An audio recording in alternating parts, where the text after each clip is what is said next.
So,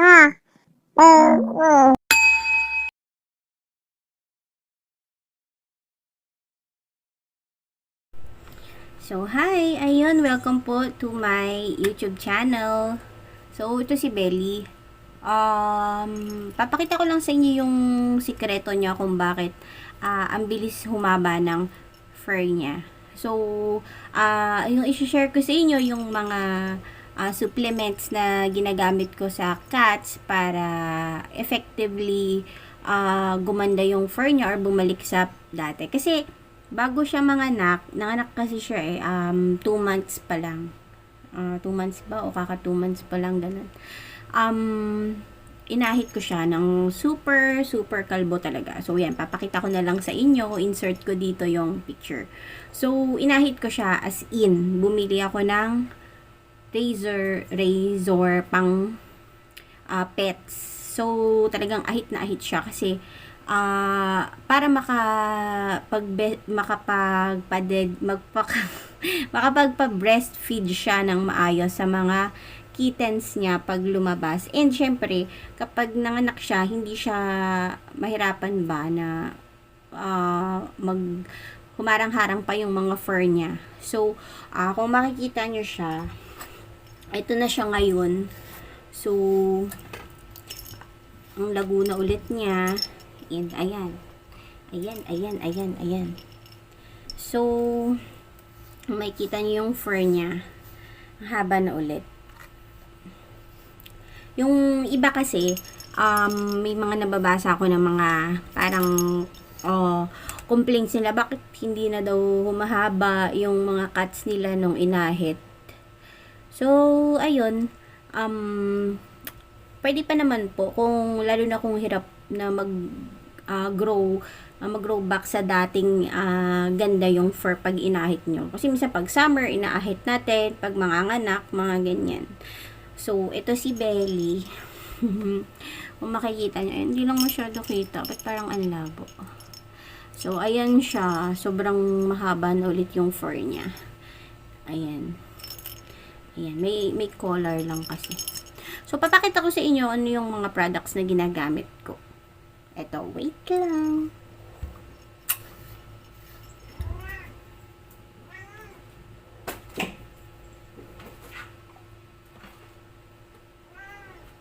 So, yan. Nakatuwad, Belly. Yung totoo. Ano, in heat. So, ayan. Nakatuwad siya. Iniwan ko siyang ganyan tumuwad. Pero hindi. Tapos na siya ulit mag-heat. And na-scorean na naman siya ng aming milk at nakinapon na. Actually, weeks pa lang. And, sabi nga daw, pwede pang mabuntis. Si weeks pa lang natanggal yung kanyang eggy-beggy. Tapos, nalagyan na ulit. So, yun. Meron pa daw kasing mga tira-tira yung pag nakapon. So, possible pang mabuntis. Kung ilang weeks pa lang nakakapon, makakabuntis pa siya ng female. So, feeling ko ito, ayaw umamin eh. Tinatanong ko nga kung buntis siya. Buntis ka ba? Aminin mo na kung buntis ka. Hindi magagalit yung nanay mo. Hindi ka na dalagang pusa. So, yun.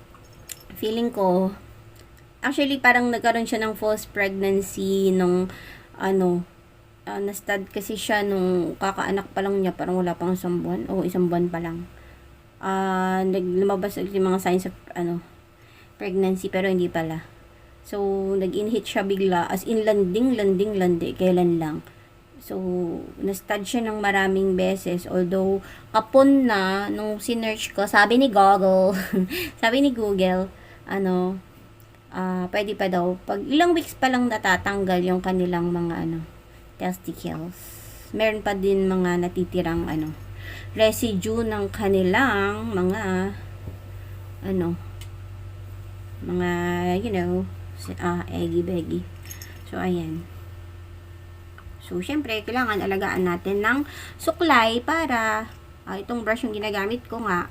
So, ayan, mas easy siyang tanggalin pag So, para less lagas din, talagang nakakatulong ng sobra-sobra yung laging nababrush. And, basta laging everyday. Kahit at least once. So, ito na nga. Ito yung kanilang regular vitamins, LC Vit.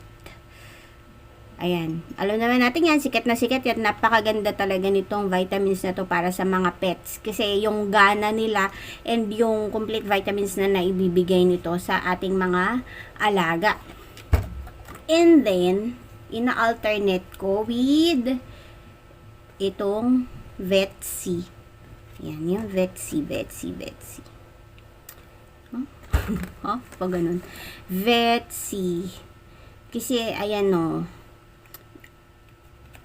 It promotes collagen formation, mga ganyan-ganyan. And, anti-stress. So, yun. Bukod sa respiratory kineme ng kanyang benefit, ay nakakadagdag siya sa ganon. Which is, syempre, nakakabalik alindog sa mga alaga nating naluray o nalosyang. So, LCVit, tsaka ito. Alternate days yan. Pag, bawa ngayon, pinainom ko siya dito, bukas ito, tapos sunod ito ulit, sunod ito naman. So, ganun. Ang ingay ng ano ko, ang daming chumat-chat. Kala mo naman. So, ito, ewan ko kung familiar kayo dito sa Coach Shine. Pwede siya pang dogs, pang cats, pwede din to sa mga, pwede pa yata sa mga daga-daga to. Rabbit, hamster, ayun nga. Nibigyan ko siya ng 1 ml. So, ayan.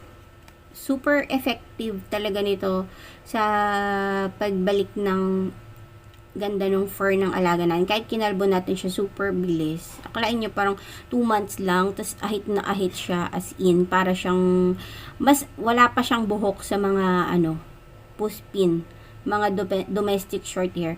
Mas wala pa siyang buhok doon, as in, ahit na ahit. So, ayan. Meron naman ditong dosage din, katulad ng mga ibang vitamins. May dosage yan. Sa dogs, sa cats, sa rabbit, meron po yun. naman ito. So, yun, i-maintain lang po natin. Pwede naman ito isabay. I mean, sa isang araw, kapag nagbigay po tayo ng vitamins, ingay ng Shopee.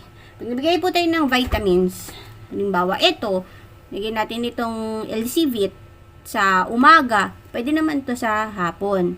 Or itong Vetsi sa umaga, ito pwede naman din sa hapon. So, wag lang yung sabay na oras po. So, yun lang yung aking masishare. Napakaganda nitong tatlo na to. So, ito kasi, yun nga, omega fatty acids, vitamins, plus minerals. So, maganda talaga yan. So, yung iba naman, gumagamit ng virgin coconut oil. Pero, syempre, andito naman na lahat yun. So, ito na yung mga combo na maganda. Kung gusto niya na maganda din and malago yung fur ng inyong mga fur babies. So, i-insert ko na lang din dito na itsura ni Belly dati, 'di ba? So, ayan siya. So, konting-konting push na lang, konting kembot na lang, ay babalik na siya sa dati niyang ganda. Balik alindog. So, ayun lang po. I hope nagkaroon kayo ng idea kung ano problema kayo sa mga fur ng inyong mga alaga. So, yun lang. Please like this video, share, and subscribe. Bye-bye. Bye-bye, Belly. Belly is so pretty.